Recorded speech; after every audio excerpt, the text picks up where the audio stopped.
Ejiro was 18 when she met Tunde. He was 25, tall, looking confident. He talks smoothly, and he is the definition of what she calls true love. He came into her life like a warm breeze. He is gentle, inciting, and dangerously intoxicating. Ejiro has never been with a man before. Tunde became her first love. She had her first kiss with him, and the first man she made love with. He made her believe in love forever. After her secondary school, Ejiro dreamt of going to the university. She wanted to study law so she can be something important to the society. But Tunde didn't like the idea. He told her, "University boys will take you away from me." He was pretending to protect her. "I can't lose you, Ejiro. You can think of something different to do with your life than going to the university." And she believed him. She chose love over education and enrolled in a fashion designing apprenticeship instead. For 3 long years, she worked tirelessly, cutting fabric, sewing, sweating each time she sewed with the machine her father brought for her. Out of her little savings, she sent Tunde's money and food while he studied in another city. He promised her a future together, a life filled with love and success. But you know what? Talk are cheap. When Ejiro turned 20, her mother died. She expected Tunde to be her strength, to hold her when her world collapsed, but all she got was a short message from Tunde. "Be strong, baby. I am busy." That message shattered something inside her. Still, she endured. A year later, her father died too. These were the worst moments of her life. Now, she is alone. She believed Tunde was the only person she had left. She moved out of the 3-bedroom apartment her parents lived because she can't afford the rent, and rented a small apartment, and Tunde moved in with her. Ejiro shared everything: her food, her savings, her dreams. When he said he wanted to start a business after he graduated, she gave him every single dime she had saved. He wasted it.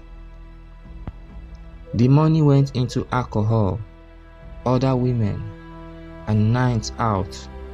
She only discovered through her friends who saw him and her suspicious chat on his WhatsApp. Each time she confronted him, he begged her for forgiveness. Her friends told her to leave the relationship, but she couldn't. "I loved him," and she said softly. "He would change one day," she said to them, but he never. She got pregnant 3 times, and 3 times he confessed her to get rid of it. Each abortion left her weakened and empty. The last one broke her spirit completely. She swore never to get pregnant again since he is not ready to take responsibility, and quietly went for family planning without telling him. Then one morning, after 8 years of love, betrayal, and heartbreak, Tunde is now doing well in his new job. He packed his bags and left. He had rented his own apartment. He is leaving the house. He blocked her calls, her messages, everything, even on social media. Weeks later, a friend gave Ejiro his new address. Her heart pounded as she went there. When he opened the door, he looked happy and fresh. "Ejiro," he said. He was shocked when he saw her. She managed a faint smile. "You deserve after all I've done for you." I'm sorry, he replied. I didn't know how to tell you. He hesitated, and then added the word that breeze that froze her heart. I'll be getting married soon. Married? She whispered. Her lips trembled. He nodded, his eyes looking towards another direction. He finds it difficult to maintain eye contact with her. It just happened. Please don't be angry. You deserve better. I can pay you off if you want, please. You deserve more better than me. Tears rolled down her cheek. You destroyed me, Tunde. You ruined my life. She turned and walked away with tears in her eyes. She couldn't sleep. She cried all day. One day, while sitting beside her colleague Ngozi, she told the story but said it happened to a friend. Ngozi gasped. She got upset after hearing the story and said to Ejiro, If a man did that to me, she said fiercely, he wouldn't live to see his wedding day. Ejiro said nothing, but inside her something cracked. She was unable to sleep. She remembered the words Kunle told her, I'm getting married. He has taken everything, her youth, her dreams, her womb, her peace, and now he would go on to live happily ever after with another woman. No, she said.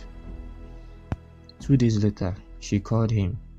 Her voice was gentle, almost tender. Tunde, she said softly, I've forgiven you. I want to bless your marriage. Come, let's talk. I won't have a huge amount of money to set aside to support your wedding. He hesitated, but his greed and guilt made him agree. When he arrived, Ejiro welcomed him warmly. She wore a simple, elegant gown, a smile soft and inviting. She pretended to be happy. They laughed together and also joked. When he touched her, she didn't resist him. They had sex for the last time. Afterward, he smiled crazily. I knew you still loved me. I do, she whispered. Later, she served him food. He ate to his satisfaction. Little did he know the food he had eaten was laced with poison. The next day, news reached her that he was found in his car dead before help could reach him. Ejiro dropped the phone, her hands shocked, tears streaming down her face. It was over. The man who had once been her whole world, the man who destroyed her, was gone. But instead of peace, there was only silence. That night, Ejiro sat by her window, staring into the endless dark. She had lost everything, her parents, her dreams, her innocence, and now, the last tie to her past. Love has turned to poison, and now she was left to taste the bitter aftermath of her own revenge. I hope she finds peace.